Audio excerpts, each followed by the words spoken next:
Hello there, Sarah from 17 once again. This is my Marvel Spider-Man Spectacular Difficulty video walkthrough. This is the mission Into the Fire. It is the hardest mission in the game, and we're going to be completing it with no damage.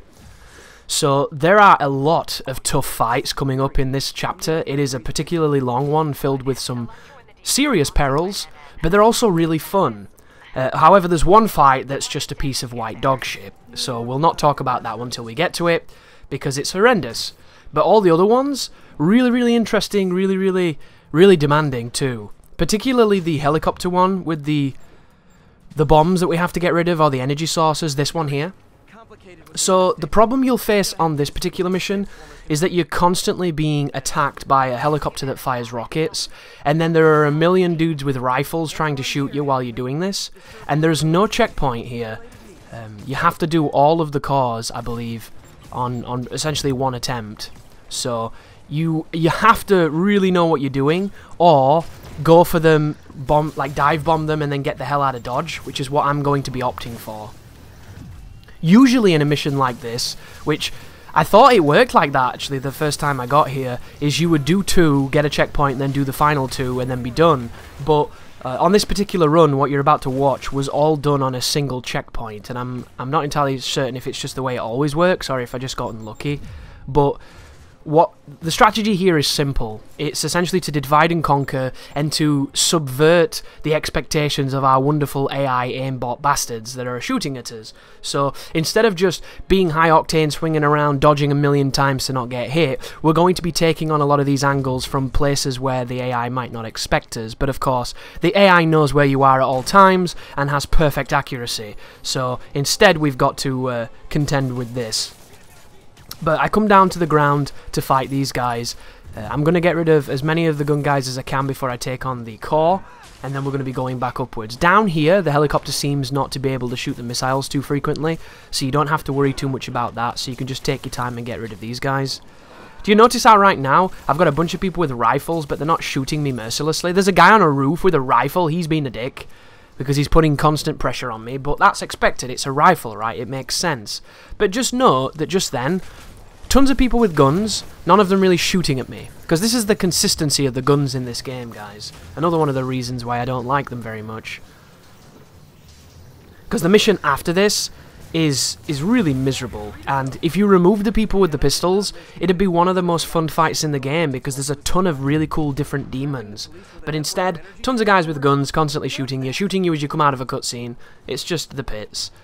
But I'm rushing up the building so I can take on the guy who was having a go at me. But I think I'm just going to go for the core instead of fighting them all, because that's what we're doing here. We're focusing on the cores, getting rid of them, and then we can try and progress now to get to the final one that's over on the left. And then once we've done that, the helicopter carries the last one, and the helicopter moves where you are pretty much, so you don't have to worry too much about getting into position for it. So here's me having a go at the chopper, doing a decent amount of damage. I don't quite have enough web shooter to do what I needed to do, but we'll get it the next time it comes around. It looks like I'm going for the helicopter immediately, because there's one on the far building, but the one on the far building that I've left, the reason I've left it, guys, is because there's a really cheeky fence that you can shoot over, and you don't have to fight anybody. So it's a really quick way of doing it. Chances are when you get here you won't even remember this mission because it's probably very forgettable, but on Spectacular difficulty this is a mission that will demand a lot of you, especially if you don't want to take damage. Oh, has the helicopter left? Interesting. That was me testing that guy, computer dude's reflexes just then. Did you notice the frame I left cover just then? He spun around and aimed at me. Guy's a beast. Yeah, I'm going to have to move because it doesn't look like the helicopter's coming this way. So if you swing around here, you can come up by the other side towards the building that's just in front of me here, and then you can go into a patio area at the back of it, and in the patio area, as I've mentioned, you can shoot over the fence, and no one can attack you from here except for the helicopter. So you either jump or jump on the wall and then shoot it. So it's very cheeky, very cheesy, but it'll get it done. And then the last one is the helicopter that should be swinging around us round about now, and hopefully when it does so, we can end this. And when you destroy the final core, it gives you the checkpoint that you've been waiting for. But don't chase it, because if you chase it, you'll probably get shot. So be very careful. Just kind of wait for your turn, and then when you see it, there you go, there it is. Dodge a couple times just in case, and then it transitions to this part, which is the worst part of the game. So, at the beginning, I like to run over here, and that way I can run up onto this building and I can begin to cheese the cheesy gun guys. If you dive directly at them, you can throw a bomb and then spray a bunch of them and then go into your blossom attack and then pretty much end the fight instantly. But I didn't want to use the bomb or the blossom because I wanted to smite this encounter purely because I think it's utter shit. It has a wonderful assemble of enemies.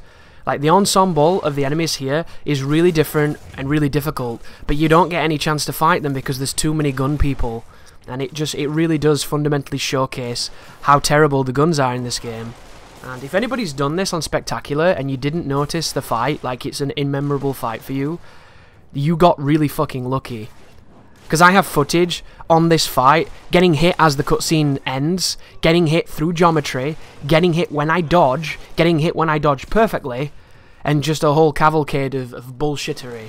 So, hence why I'm doing this, getting rid of all the gun people as effectively as I can, and then I'm going to go down and fight the demons. Because the demons are fun, but all those guns, this was just terrible enemy placement. And the worst part is, you can get shot by the fucking cops shooting at the demons. Which I don't know if you've ever had this happen, but you can get injured via passive gunfire. It's really bizarre. Like, it happens with the Sable guys as well. Have you ever seen the Sable guys shooting at gangbangers? And if you stand in front of it, you take a massive chunk of damage. And obviously you shouldn't stand in front of gunfire, but it's just one of those weird things. Like, if this fight didn't have this pretend battle, it'd be fine, but it does, because it gives you the illusion that these people are going to fight each other and you can swoop down and take them out, but you can't, because the computer pretends to fight until you turn up and then they fuck you up. But at this point, it's practically done. Once you've got rid of the guns, everything else is simple, because it's the gameplay that's fun, you know? You're taking on guys with shields, guys with death scythes, guys throwing grenades, and you can do whatever you want with it, but it's such a frustrating mission, this particular sequence here, simply because there's like 5 guys with pistols that shoot you from max range. Like, who the hell thinks that's fun? I don't understand. Like, I can't understand the people defending the guns when it makes such a fun fight shit. Like, this would be one of my favourite fights in the game if those dudes with guns were whip men. Because then it'd actually be fucking interesting. But instead, it's like eating your own shit. Why would you do it, right? But all of these people are uniques, so it's pretty cool. This is one of the first areas in the game where there are this many unique people. But once again, it's cuckolded by shit gun dudes that don't add anything to anything and just annoy. But yeah, that's the hardest fight in the game, guys, by a large margin. If you've done that fight, then you don't have to worry about anything else. Everything else is easy compared to that. That is an exceptionally difficult encounter.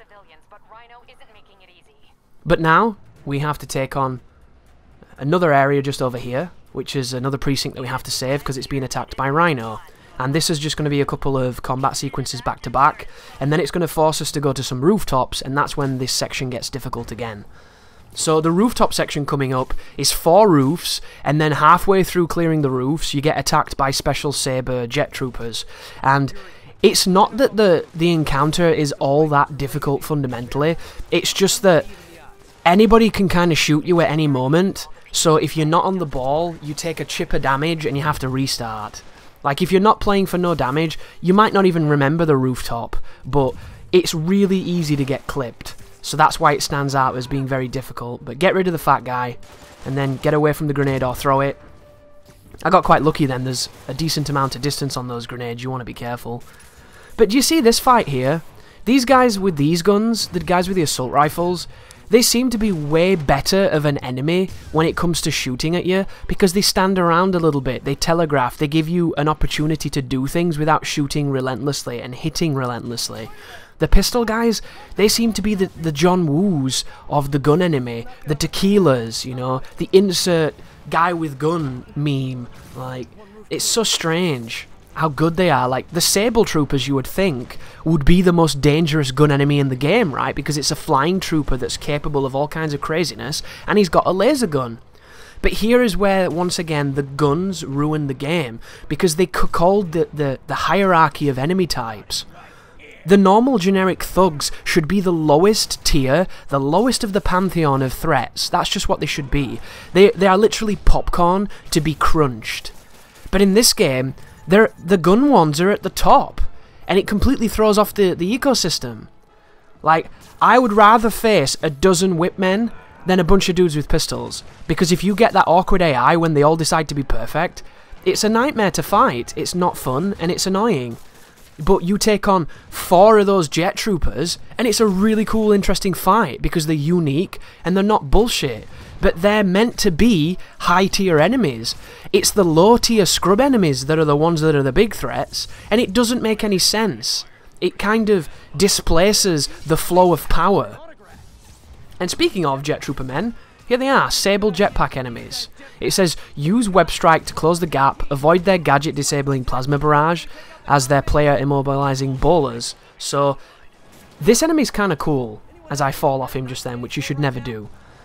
The one thing you need to be aware of, guys, is he has an ability to break out of combos and damage you when he does that. So do not mash on this enemy. This enemy is an anti-mash enemy, much like the Taskmaster.